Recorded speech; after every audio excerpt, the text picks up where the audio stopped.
Are you slowed down by the way you tie your skates? Let's go to the rink and find out. After testing 3 different ways to tie my skates, I found one clear winner. 4, 5, 7. I also learned that I'd probably been holding back my speed when I was younger by tying my skates wrong. Let me show you how. First one I'm gonna do is super tight all the way up, how I used to tie my skates.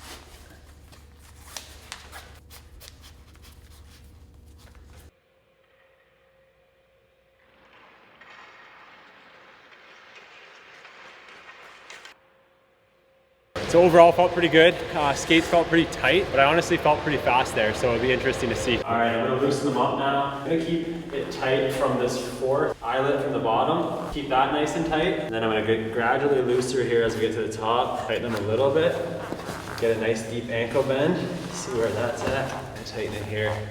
And that's honestly as tight as I'm gonna go. Leave that top one undone. So we got them pretty loose. No lace on that top eyelet. You can see I can get a nice deep bend here. It feels nice. We'll see how it does on the ice.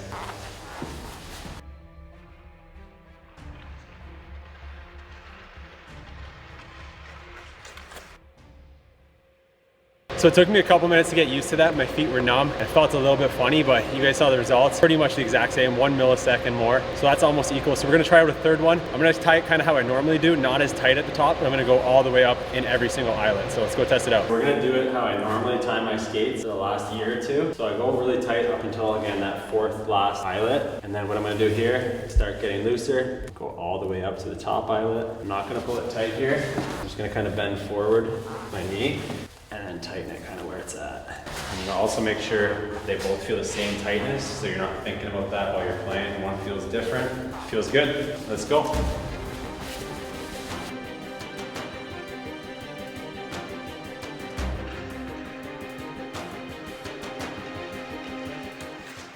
4, 5, 7.